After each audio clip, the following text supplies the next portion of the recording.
Hi everyone, it's Meredith with Soulnavigation. I hope that my video is finding you wonderful and well. This is part 2 in my 2-part series. I hope you already watched my other video, What Do Your Chart Rulers Say About You? And if you haven't, go back and watch that video and then come back here. But today is exciting because I am going to show you my magic trick. I am going to show you a hack. Today, I'm going to teach you how to see the headline of your life. So if your life was put into a headline, if it was understood in just one sentence, what would it say about you? Your astrological chart reveals it, and I'm going to teach you today how to find it. It's super exciting and it's super fun. So I'm going to take you into some sample charts. I'm going to teach you how to do this technique. It's really easy, and I'm taking an advanced concept and I'm diluting it down to this little technique. And once you get it down, you will see the magic inside astrology and how truthful it is. So if you know somebody who just doesn't feel like their sun sign to you, or if you are somebody who can't really resonate with your sign, I can show you why that is. I can help you peel back the onion and see the sort of truthful operation underneath the surface. And we're going to look at a chart that shows you just that. If you don't know who I am, I'm Meredith with Soulnavigation. I've owned my own professional astrology company for 20 years, and I am an evolutionary astrologer. I love helping people understand who they were born to be. I love helping people peel back the onion, the layers, to the deeper truth of who they were born to be. I love to inspire and empower, and I hope that my video does just that for you. Let's dive into my technique. Okay, first, I really want you to know you have to memorize this. If you're going to do astrology and do it right and do it well, you have to memorize the rulers. Now, we already did this in my last video, and I hope you have them all up here. But let's go through them really quickly. And I want you to screenshot this and spend 5 minutes with yourself memorizing the planetary rulers. If you do so, you'll be able to do my hack, my magic trick, like that. So you remember that the sign of Aries is ruled by Mars, right?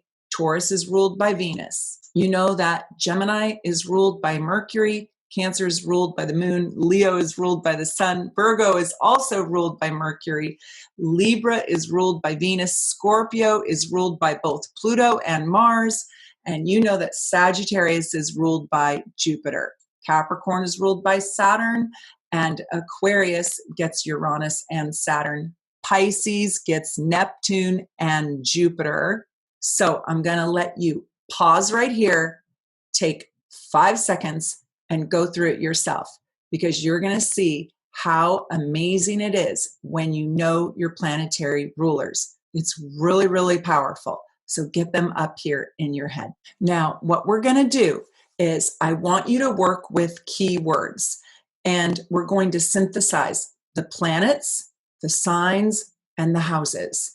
Remember that the planets are doing something, and the signs show you how they're doing it, and the houses show you where they're doing it, what the terrain is, okay? They're showing you the arena or the sandbox or the playground in which they are doing their planet and their sign. I'll show you. It gets easier. I need to tell you 2 more important things. 1, I need you to know that when a planet is in its dignity, it is in its rightful sign. So when Mars is in Aries, it's in its dignity. When Mercury is in Gemini or Virgo, it's in its dignity. When Sagittarius is in Jupiter and Leo is in the sun, it's in its dignity. Now remember this, when we get a dignity, when we get a dignified planet, we come to a dead end. We come to a full stop. We come to an exclamation mark. I'll show you what I mean in a minute. I just want you to remember that. The second thing I want you to remember is what's called a mutual reception.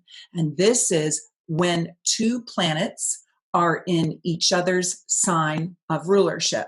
So a mutual reception could be when Mercury is in Aries and Mars is in Gemini. That means those two are going to work like a figure eight or an infinity symbol, right? Mercury is in Aries, and the ruler of Aries is Mars, and Mars is in Gemini, and it also works in reverse. So you need to know mutual receptions and you need to know dignities. Don't lose me now, because that's all you need to know. And then we're going to start to synthesize. I'm going to share my screen with you, and I want you to think also, really watch carefully these examples, these charts that we're going to do together. And then at the end, I want you to give it a try in your own chart. And I want you to write the headline of your own life. And I'll help you with it. Just leave it in the comments. I want you to be able to do this with your own charts. But first, really pay attention to the charts that I show you before you start working on your own. And then at the end of the video, I want you to work with your own chart. If you don't have a chart, just come over to soulnavigation.com. That's my website, and click on the order reports button. It will take you to my online scheduler, and there you can find a natal chart. I have it on sale right now. Hopefully it's on sale when you're watching this video, but they are absolutely exquisite charts. They are beautiful. And even if you can't read the wheel, there are little keys that you can read. So go over to Soul Navigation and pick up an absolutely gorgeous natal chart. So you can do this with your own natal chart at the end of the video. But right now, I want you to follow along with these sample charts that I've pulled for you. Okay, first I want to start with Angelina Jolie, and it's not because I particularly like her, although I don't dislike her, but I feel like she's gotten global exposure, and pretty much wherever you live, you will know this person. So what we're going to do is we're first going to start in my last video, right? What does your chart ruler say about you? We talked a lot about your chart ruler. Her chart ruler, Cancer rules her chart, right, is the moon in Aries. So we already know that. What I'm going to show you now is the most influential planet in her chart. The planet that has the largest conduit, the planet that is running the show either behind the scenes or up front. Sometimes it's up front and out loud, and sometimes it's really quite shocking and it's behind the scenes. I consider this planet your headliner.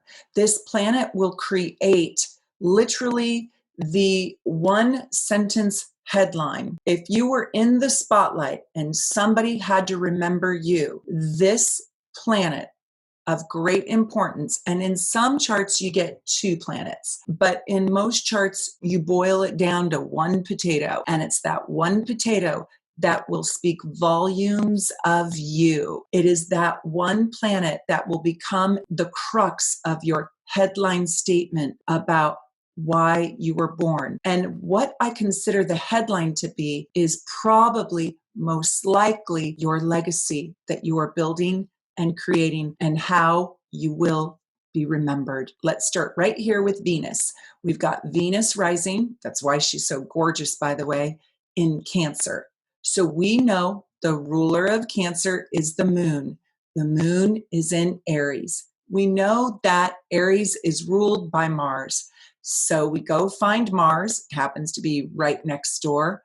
And Mars is in dignity, and it's a dead end because Mars is in its own sign of Aries, and it's happy there.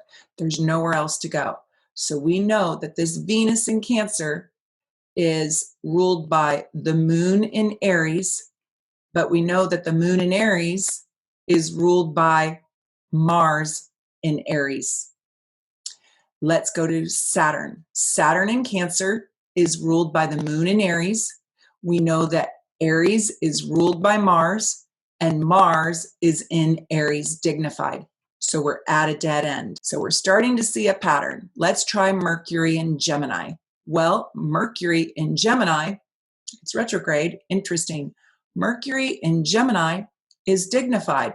It's in its own ruler. There's no place to go. Let's go to the sun. The sun in Gemini, ruled by Mercury in Gemini, dead end. South node is in Gemini. So we know Gemini is ruled over here by Mercury in Gemini.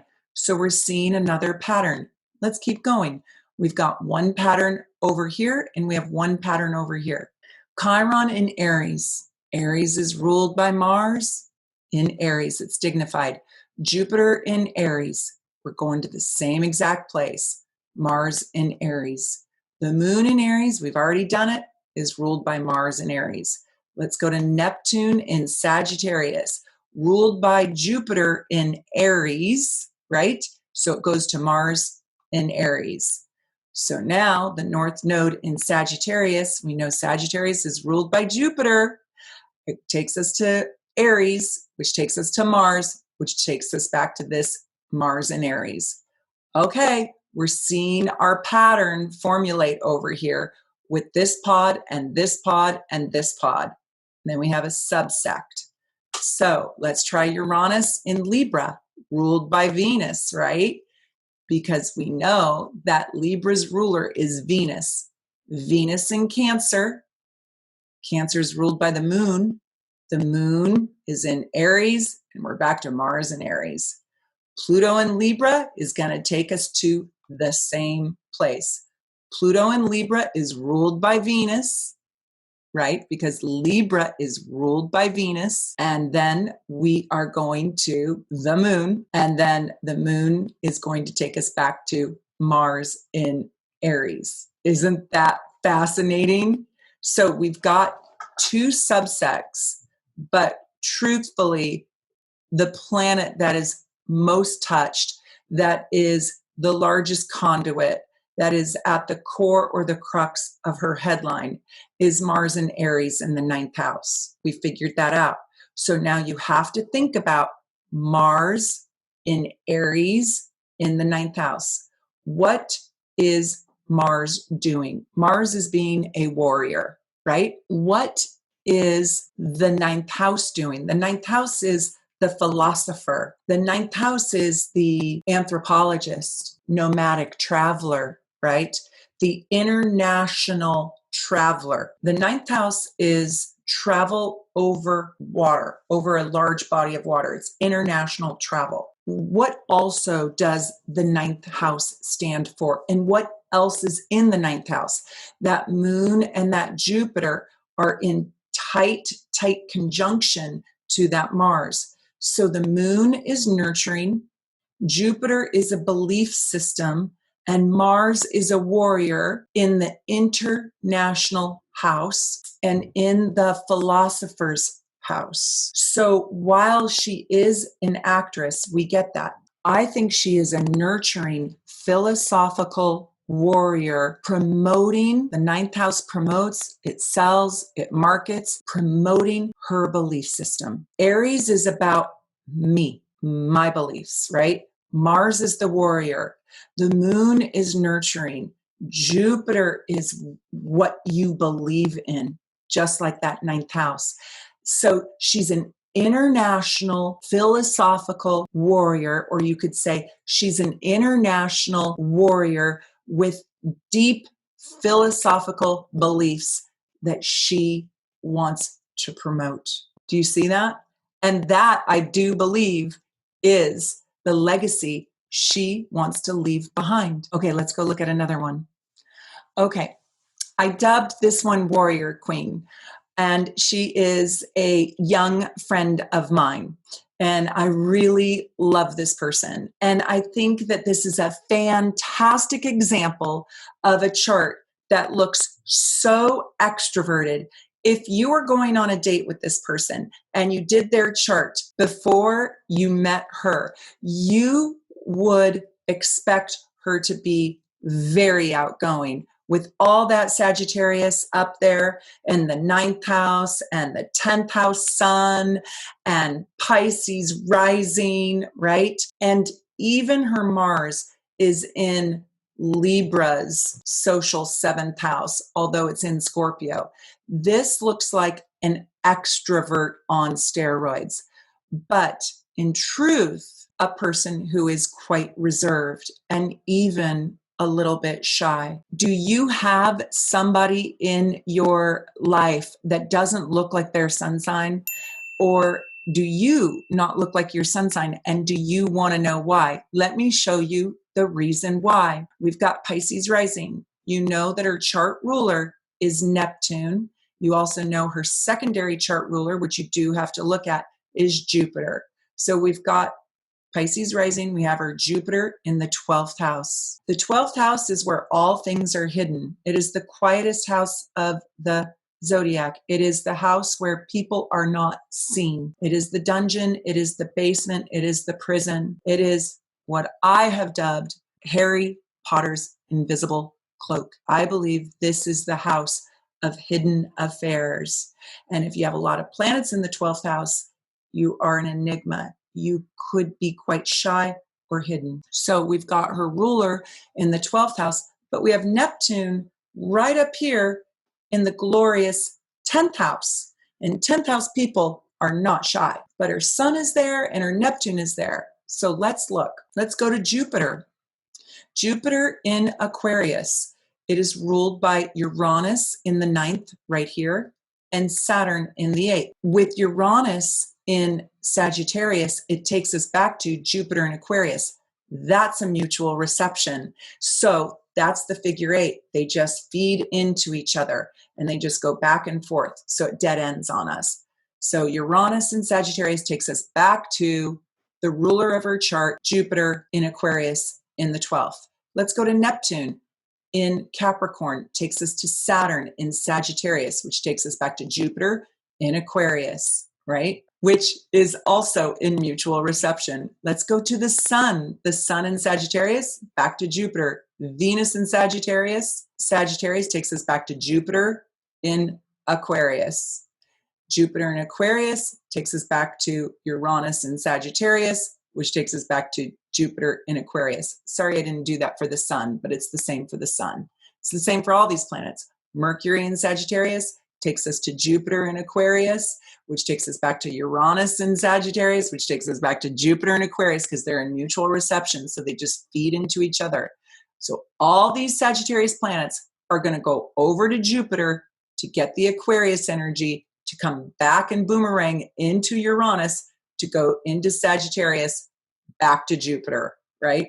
And that Uranus and that Jupiter are just doing this big dance together. Let's go see if we get something different with Pluto.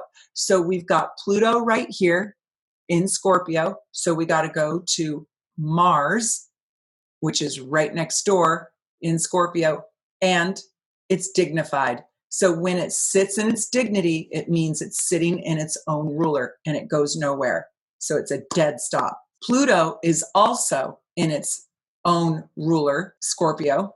And so that dead ends.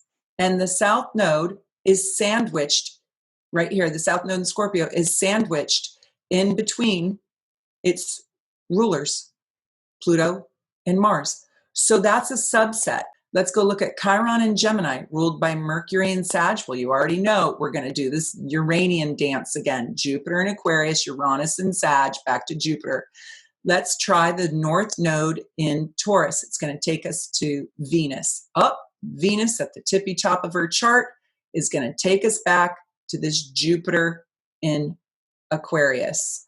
And we know that the moon in Pisces is going to take us to Neptune in Capricorn, which is going to take us to Saturn in Sag, which is going to take us to Jupiter in Aquarius, back to Uranus in Sag, back to Jupiter in Aquarius. The bulk of her chart lives out of that Jupiter in Aquarius. So let's talk about Jupiter in Aquarius in the 12th house, because that is going to be the core and the crux of her headline. What is her legacy? What legacy does she want to create for herself? What is her life's purpose? We can boil it down to that one planet, Jupiter in Aquarius in the 12th. So let's create a sentence about what that looks like. The 12th house represents a couple of things. It represents those who are hidden or forgotten, those who suffer in prison or in hospitals, in the dungeon, in the basement, those who are not seen. Jupiter is the king or the queen. The 12th house is also unconditional love. It is divine spiritual love, and it is kind. And Aquarius loves to heal humanity. They are the humanitarian. So I would say something along the lines of the benevolent or the unconditionally loving queen. So the benevolent queen healing those who are forgotten. And do you hear the humanitarian part in that? That's the Aquarius. I happen to know that her and her mom love to rescue animals. And she is an animal communicator and an animal whisperer. And they have the dogs that others don't want, pit bulls. And they love those dogs and heal those dogs. She also does that with her friendships and with people. But she is very reserved and she is very quiet. And when you meet her, you do not see, not at first, Sagittarius anywhere in her. You have to get to know her for a very, very long time. And her Sagittarius is very muted. And that is because the ruler is hidden in the 12th house. That is why she is not a flamboyant Sagittarius. She is not a flamboyant, gregarious, big person in your face, loud. No, but she has a strong sense of self and she has a strong command about herself, but she is quite reserved. She actually looks a little bit more Scorpio or Pisces than she does Sagittarius. And it's because that ruler is in that 12th house. Isn't it fascinating? Okay, let's do two more. We'll do them quick, but they're so interesting. I want you to see not only how to get the planet, but I want you to see how you synthesize. You have to remember that the planet is always doing something. It's like the verb. The sign will show you how. Nurturing, loving, proud, loud. The house will show you in what arena are they doing this thing in. It's fun. Come on, do the next one with me. Okay, this next one is really special to me because this is my dad. My dad was a really fascinating man and he passed away in 2004. And so I'm doing this as a tribute to him. And I want to share him with you because he was just exceptionally fascinating. And I'll tell you about him at the end. Okay, let's look at this together. Leo rising. We always know when Leo is rising, the sun, the self, is the ruler of the chart. So usually Leo risings do have a strong sense of self. But let's go look and see. Let's start with Pluto in Leo, ruled by the sun in Gemini. That takes us to Mercury, because Mercury is Gemini's ruler in Cancer. Cancer is ruled by the moon. The moon in Taurus takes us back to Venus in Cancer. Cancer takes us back to the moon in Taurus. Oh, I think we have a mutual reception between Venus in Cancer and the moon in Taurus. And that's because Venus in Cancer, Cancer is ruled by the moon, and the moon is in Taurus, and Taurus is ruled by Venus. You got it, right? That's the figure eight. So those two feed into each other. It's going to be the same exact thing for Leo.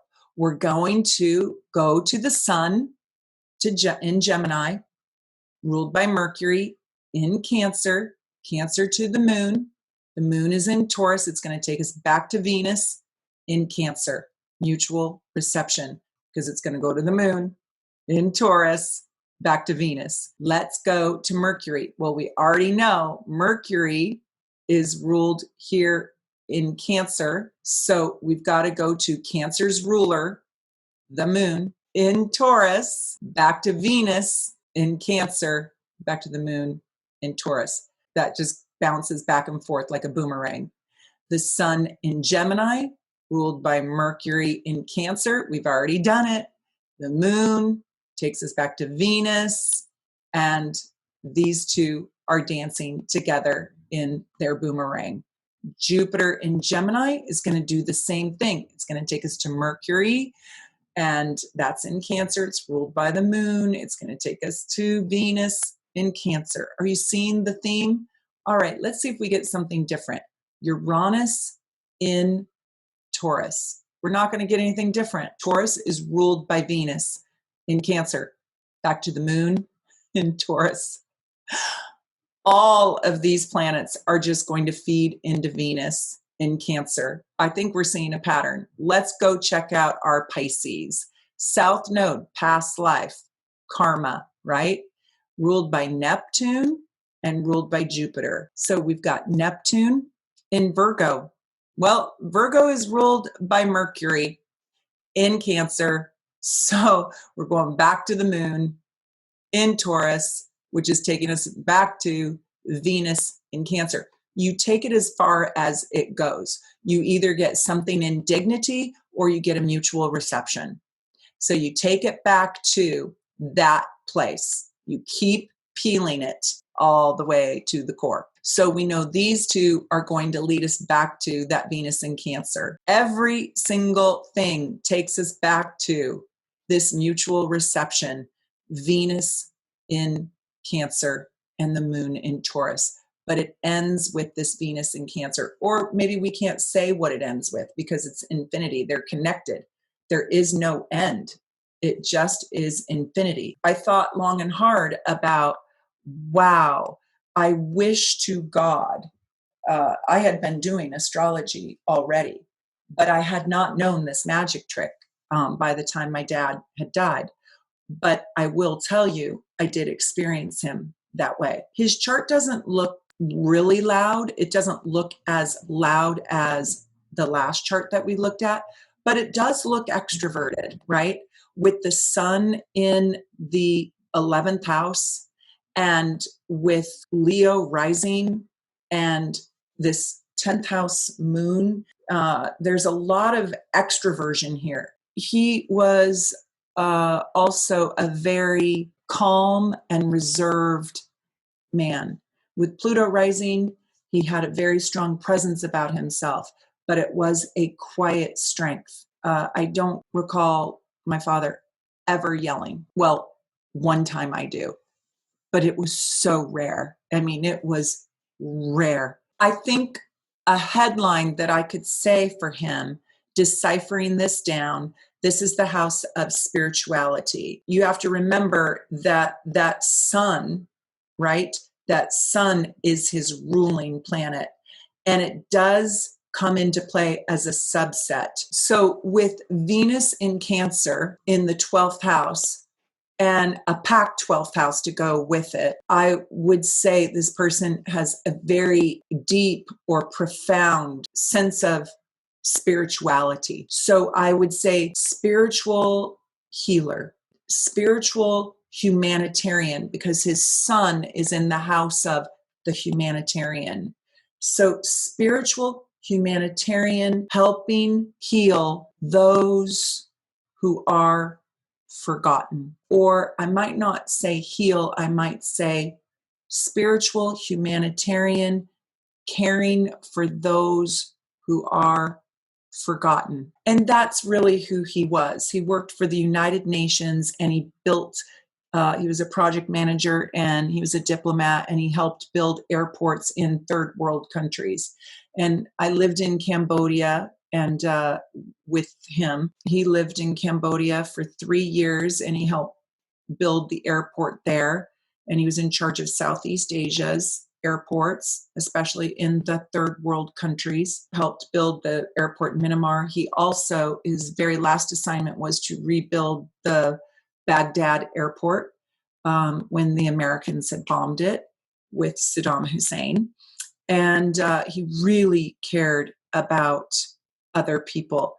He was a remote air traffic controller in the Vietnam War. I think that he saw so much pain and so much suffering over there that he really sympathized with the Vietnamese for the whole rest of his life. Maybe not while he was in the service, but for the whole rest of his life. He ended up living in Asia for a bulk of his life. He married a woman who came from the Thai-Cambodian border, his second wife. When he was a young man, he drove a bus and a taxi. And then he left Chicago and he moved to go work on an Indian reservation to work with the Native Americans there who were suffering from alcoholism. He worked in a treatment center and he worked in mental health. And so when I look at that chart, it just is so telling, isn't it? He came from a deep, deep, deep place of compassion. And he also, with that packed 12th house, very interesting. Whenever he had us pray at the table, he always had us pray to all the gods. And he would include Muhammad and Allah and Jehovah and Jesus Christ and Buddha. And that's how we prayed when he was leading the prayer. So he believed in all of the gods and all gateways to God. And when I was 7 years old, he would wrap a turban around his head. The turban was just a towel. And he would read Dr. Seuss to me. But he only read Dr. Seuss to me to capture my attention because he always ended the night with, Mary, who do you think God is? What do you think the meaning of life is? And I would always say, oh, Dad. And now here I am in my own way trying to discover the meaning of life, or at least our lives, right? The meaning of humanity, the meaning of mankind. I just find it very interesting, and I wanted to share that with you because I thought his chart was just so telling about who he truly was in the world. And he did leave a legacy behind. When you read the stories about his life, every single story comes in with some component of that Venus in Cancer in mutual reception with that 10th house moon, nurturing and healing through the power of caring about those people who have been diminished, forgotten, or undermined. So it's just beautiful. Let's look at one more. This one is really interesting. I thought we would look at Queen Elizabeth II, and I thought we would look to see, does Queen Elizabeth truly see herself as a queen? Or is she just working as a queen, but she sees herself in a different archetype? Is she humble? Is she internally arrogant? Is she confident? How does she see herself? What is her legacy? Let's go look. Okay, so Queen Elizabeth II's chart is very, very interesting. It's a little bit more complex. It's why I saved it for last.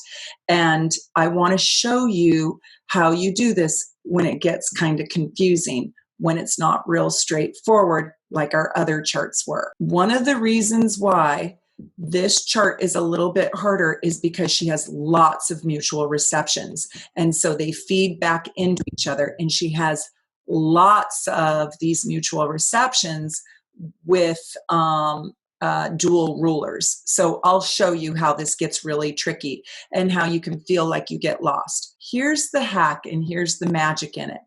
I want you to think about the planet that is touched the very most, even by dual rulership. It gets a little bit like the shell game, but just go with me. Capricorn rising is ruled by Saturn in Scorpio. Scorpio is ruled by both Pluto and Mars. Let's go check out Mars. Mars is in Aquarius, and we'll follow that one through first. Aquarius is ruled by Uranus in Pisces. Pisces is ruled by Neptune in Leo. Leo rules the sun in Taurus. Taurus rules Venus in Pisces. Stick with me. Pisces is ruled by Neptune in Leo. See, we have a mutual reception between Venus and Pisces.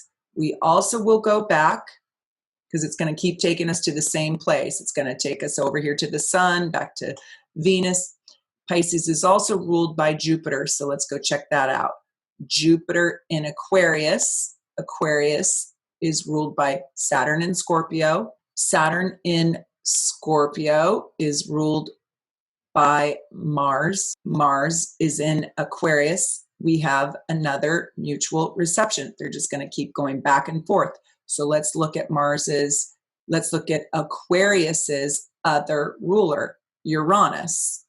Uranus in Pisces is going to take us to Neptune in Leo, which is going to take us to the sun in Taurus, which is going to take us to Venus in Pisces. And we're going to get stuck in that mutual reception. Saturn in Scorpio is going to keep us locked into this Mars, but Scorpio is also ruled by Pluto in Cancer. Let's see what that does. Pluto in Cancer is ruled by the moon. The moon in Leo takes us back to the sun in Taurus. The Taurus will take us to Venus in Pisces, and then we're stuck in that mutual reception.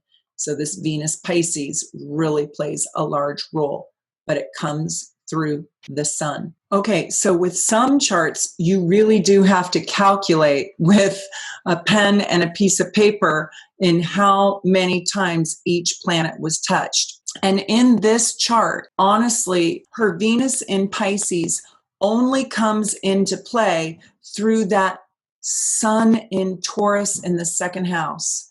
So because Neptune, Pisces' other ruler, is in Leo. So it always takes you back to the sun. So she's got 9 times, she has 9 connects with the Venus in Pisces, but it gets there always through the sun. That's 9 times. That's a lot.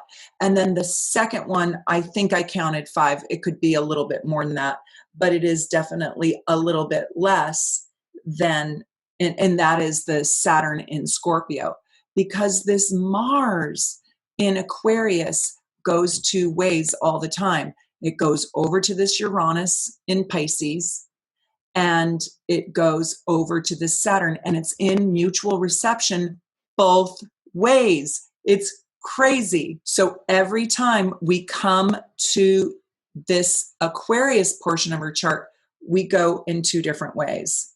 So when you add it up, though, it does lean more towards this mutual reception.